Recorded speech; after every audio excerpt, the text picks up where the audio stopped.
Hi నమస్తే, నేను మీ రాజగోపాల్ రెడ్డి కార్వేటి.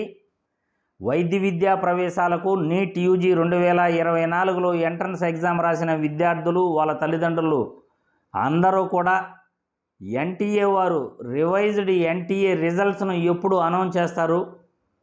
1563 మంది ఎగ్జామ్ రాశారు కదా, 30వ తేదీ రిజల్ట్ అనౌన్స్ చేస్తానన్నారు. ఆ రిజల్ట్ అనౌన్స్ చేసిన తర్వాత మనకు ర్యాంకులు ఏ విధంగా ఉంటాయి, ఆంధ్రప్రదేశ్ రాష్ట్రంలో మరియు తెలంగాణ రాష్ట్రంలో స్టేట్ ర్యాంకులు ఎప్పుడు రిలీజ్ చేస్తారు, మన స్కోరు ఎంత తగ్గుతుంది, కౌన్సిలింగ్ ఎప్పుడు ప్రారంభమవుతుంది, ఈ విషయాలపై చాలా టెన్షన్గా చాలామంది కౌన్సిలింగ్ ప్రారంభమైతే చాలు మనకి ఈ నీట్ పేపర్ లీకేజీపై టెన్షన్ పడి అలిసిపోయాము అని చాలామంది కూడా అనుకుంటుంటారు. ఎన్టీఏ వారు అర్ధరాత్రి తర్వాత తెల్లవారుజామున ఎన్టీఏ రిజల్ట్స్ను అనౌన్స్ చేయడం జరిగింది. రివైజ్డ్ ఎన్టీఏ రిజల్ట్స్లో ప్రతి ఒక్కరూ కూడా, ఈ ఎగ్జామ్ రాసిన ప్రతి ఒక్కరూ కూడా మీ స్కోర్ కార్డును డౌన్లోడ్ చేసుకోవాల్సి ఉంటుంది. గతంలో మీరు స్కోర్ కార్డు డౌన్లోడ్ చేసుకున్నారు, కానీ ఈ 1563 మందికి ఉత్తరాది రాష్ట్రాల్లో ఎగ్జామ్ పెట్టడం వల్ల మళ్ళీ రివైజ్డ్ ఎన్టీఏ రిజల్ట్స్ అనౌన్స్ చేసిన తర్వాత ర్యాంకులు కొద్దిగా మారుతాయి. మీరు స్కోర్ కార్డు కంపల్సరిగా రివైజ్డ్ స్కోర్ కార్డు డౌన్లోడ్ చేసుకోవాల్సి ఉంటుంది. మీరు డౌన్లోడ్ చేసుకునేటప్పుడు అఫీషియల్ వెబ్సైట్లోకి వెళ్ళేసి మీ అప్లికేషన్ నెంబర్, మీ డేట్ ఆఫ్ బర్త్, మీ మొబైల్ నంబరు, మీ మెయిల్ ఐడి ఇవి ఎంటర్ చేసి మీరు స్కోర్ కార్డుని డౌన్లోడ్ చేసుకోవాల్సి ఉంటుంది. గతంలో కూడా మీరు స్కోర్ కార్డు డౌన్లోడ్ చేసుకుని ఉన్నారు. ఆ స్కోర్ కార్డులో మీ ర్యాంక్ ఎంత ఉందో చూసుకోండి. ఈ స్కోర్ కార్డులో మీ ర్యాంక్ ఎంత ఉందో, మీ కేటగిరీ ర్యాంక్ ఎంత ఉందో కూడా చూసుకోండి.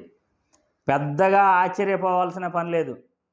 రిజల్ట్ అయితే ఎగ్జామ్ అయితే కండక్ట్ చేశారు, కానీ 1563 మందిలో 800 మంది ఎగ్జామ్ రాసి 700 మంది ఎగ్జామ్ రాయలేదు.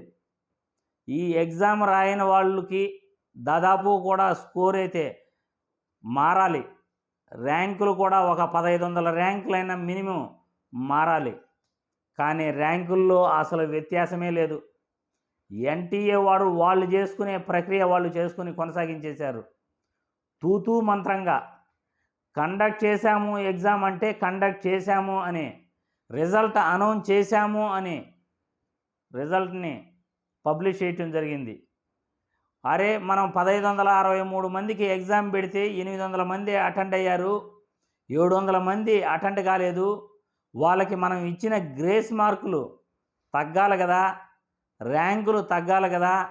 ఈ కొత్తగా ఎగ్జామ్ రాసిన వాళ్ళు ఎన్ని మార్కులు తెచ్చుకుని ఉంటారు, కనీసం ర్యాంకుల్లో వ్యత్యాసం ఉంటుంది కదా అంటే ర్యాంకుల్లో ఏం వ్యత్యాసం లేదు. 610 మార్కులు వచ్చిన విద్యార్థికి మనం స్కోర్ కార్డు డౌన్లోడ్ చేసుకుంటే 45 మార్కులు 40 మార్కులే వ్యత్యాసం, ర్యాంకుల్లో వ్యత్యాసం కనపడతా ఉంది. అంటే 700 మంది ఎగ్జామ్ రాయలేదు, వాళ్ళకి ఎన్ని గ్రేస్ మార్కులు ఇచ్చారు, కనీసం 700 మార్కులు వ్యత్యాసం, 700 ర్యాంకులు వ్యత్యాసం అయినా మనకు కనబడాలి. కానీ అలా ఎక్కడా జరగలేదు. అంటే దీన్ని బట్టే ఎన్టీఏ వారు ఏ విధంగా రిజల్ట్ అనౌన్స్ చేశారు, ఎగ్జామ్ ఎలా పెట్టారు, తూతూ మంత్రంగా ఈ ఎగ్జామ్ పెట్టి రిజల్ట్ అనౌన్స్ చేయటం జరిగింది. కాబట్టి ఈ ఎన్టీఏ వారి యొక్క నిబద్ధతను, కేంద్ర ప్రభుత్వం యొక్క నిబద్ధతను విద్యార్థులందరికీ తెలియాలి. కాబట్టే ప్రతి ఒక్కరికి తెలియజేస్తున్నాను. వీళ్ళు ఎంత పద్ధతిగా ఎగ్జామ్లు పెడుతున్నారో, ఎంత పద్ధతిగా ర్యాంకులు అమాంతం పెరిగిపోయాయో, ఎంత పద్ధతిగా మళ్ళీ ఎగ్జామ్ పెట్టారో అదే పద్ధతిగా ర్యాంకులు కూడా విడుదల చేయటం జరిగింది. ఏమాత్రం మార్పు లేదు. చాలా దురదృష్టకరం ఇది. అందుకే ఈ ఎన్టీఏ వారిని తప్పించేసి ఎగ్జామ్ని పటిష్టంగా ఏ విధంగా పెడతారో ఆలోచించాలి. ఇకపోతే స్టేట్ ర్యాంకుల కోసం కూడా ఎదురు చూస్తున్న విద్యార్థులందరికీ కూడా ఈ వీడియో ద్వారా చెప్పేది ఏమిటంటే, ఏ క్షణమైనా కానీ స్టేట్ ర్యాంకులు రిలీజ్ అయ్యే అవకాశం ఉంది. యాజ్ పర్ సుప్రీంకోర్టు ఆర్డర్స్ ప్రకారం జూలై 6వ తేదీ నుండి కౌన్సిలింగ్ యథావిధిగా ఎన్ఎంసీ కండక్ట్ చేస్తుందని ఆల్రెడీ మీ అందరికీ కూడా తెలిసిన విషయమే. కాబట్టి జూలై 6 నుండి కౌన్సిలింగ్ మొదలవుతుంది కాబట్టి ఆల్రెడీ ఈ ర్యాంకుల్లో ఇతర రాష్ట్రాలకు సంబంధం లేదు కాబట్టి ఆల్రెడీ డేటా కూడా వచ్చేసి ఉంటుంది. ఆల్రెడీ డేటా కూడా వీళ్ళు ఎంటర్ చేసుకుని ఉంటారు అన్ని రాష్ట్రాల్లో కూడా. కాబట్టి ఏ క్షణమైనా కానీ స్టేట్ ర్యాంకులు రిలీజ్ చేసే అవకాశం ఉంది. దీన్ని స్టేట్ ర్యాంకులు అనకూడదు. As per all India rank ప్రకారం మన సీరియల్ నెంబరు రాష్ట్రంలో ఎంత ఉందో తెలియజేయడాన్ని మనం స్టేట్ ర్యాంకులు అనుకుంటాం. కానీ అది స్టేట్ ర్యాంకు కాదు. మన సీరియల్ నెంబర్, మన position as per all India rank ప్రకారం మన పొజిషన్ మన రాష్ట్రంలో ఎంత ఉందో ఆ యొక్క rank list doctor NTR health university వాళ్ళు, అంటే అఫీషియల్ వెబ్సైట్ వచ్చేసి ఇంకా మారలేదు, డాక్టర్ వైఎస్ఆర్ హెల్త్ యూనివర్సిటీగానే ఉంది. రేపో మాపో అది కూడా మారుస్తారు.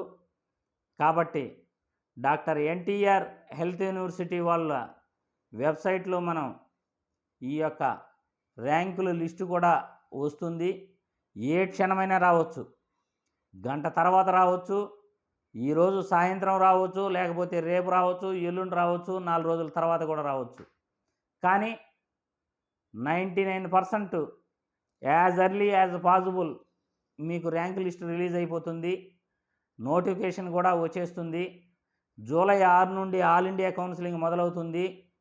అదే సమయంలో ఏపీలో, తెలంగాణలో కూడా మీకు నోటిఫికేషన్లు జారీ చేయడం జరుగుతుంది. మీరు దరఖాస్తులు చేసుకున్న తర్వాత ఆల్ ఇండియా కౌన్సిలింగ్ పూర్తయిన మొదటి రౌండ్ పూర్తయిన తర్వాత ఇక్కడ మొదటి రౌండ్కి స్టార్ట్ అవుతుంది. అంటే వెబ్ ఆప్షన్స్ తర్వాత మొదటి రౌండ్ కౌన్సిలింగ్ పూర్తవటం జరుగుతుంది.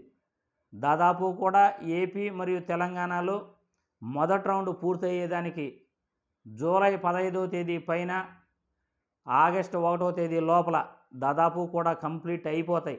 మొదటి రౌండు, వీలైతే రెండో రౌండ్ కూడా కంప్లీట్ అయిపోతాయి.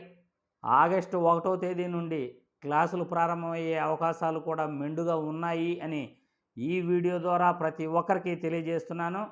కాబట్టి అఫీషియల్ వెబ్సైట్లో ఎన్టీఏ వారు రిజల్ట్ అనౌన్స్ చేసిన రివైజ్డ్ స్కోర్ కార్డ్ని మీరు డౌన్లోడ్ చేసుకోండి. మీ అప్లికేషన్ నెంబర్, మీ డేట్ ఆఫ్ బర్త్, మీ మొబైల్ నెంబరు, మీ మెయిల్ అడ్రస్సు, క్యాప్సా ఇవన్నీ 5 కాలమ్స్ ఎంటర్ చేసి మీరు డౌన్లోడ్ చేసుకోవాల్సి ఉంటుంది. డౌన్లోడ్ చేసుకొని మీరు డీటెయిల్ చెక్ చేసుకోండి. మీకు ఎంత స్కోర్ వచ్చిందో వీలైతే కామెంట్ల రూపంలో పెట్టండి. మీ అభిప్రాయాలను కూడా తెలియజేశారంటే దాన్ని బట్టి మనం ఎలా వీడియోలు చేయాలి, ఏ విధంగా ముందుకెళ్ళాలి, దీని ప్రకారం ప్రభుత్వాలపై ఏ విధంగా ఒత్తిడి తీసుకురావాలి, మీ యొక్క కామెంట్లను బట్టి నా వీడియోలు నేను చేయటం జరుగుతుంది. దాదాపు కూడా సెల్ఫ్ ఫైనాన్స్ సీట్లు మనం పెట్టిన వీడియోల్లో సెల్ఫ్ ఫైనాన్స్ సీట్లు కూడా ప్రభుత్వం తీసేసే సూచనలే మనకి కనబడుతున్నాయి. ఎందుకంటే ఆంధ్రజ్యోతి రికమెండ్ చేసింది, మరియు సిపిఐ రామకృష్ణ కంప్లైంట్ చేశారు, ప్రభుత్వానికి వినవించారు. దాదాపు కూడా మన వీడియోలు దాదాపు సెల్ఫ్ ఫైనాన్స్ సీట్లు తీసేయాలని మనం వీడియోలు పెట్టాము. చాలామంది కూడా ముఖ్యమంత్రి గారికి మరియు వాళ్ళ దగ్గరలోని రాజకీయ నాయకులకు కూడా ఈ విషయాల్ని తెలియజేస్తున్నారు. కాబట్టి సెల్ఫ్ ఫైనాన్స్ సీట్లు దాదాపు కూడా ఈ సంవత్సరం తీసేస్తారనే ఆశాభావం మనం వ్యక్తం చేస్తున్నాము. 99% తీసేసే అవకాశాలే ఉన్నాయి. విద్యార్థులందరికీ మేలు జరుగుతుంది.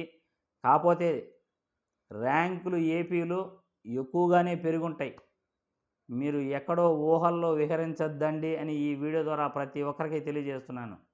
ర్యాంకులు రిలీజ్ అయిన తర్వాత ఏ విధంగా ర్యాంకులు ఉన్నాయి, దీన్ని బట్టి కట్ ఆఫ్ ఎంత ఉంటుంది, ఆ విశేషాలు కూడా మనం మళ్ళీ తెలుసుకుందాం. ప్రస్తుతం కట్ ఆఫ్ పైన ఊహాగానాలు వద్దు, డిస్కషన్స్ వద్దు.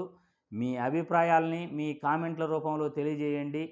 ప్రతి ఒక్కరికి కూడా ఈ వీడియో ద్వారా తెలియజేస్తున్నాను. జై హింద్.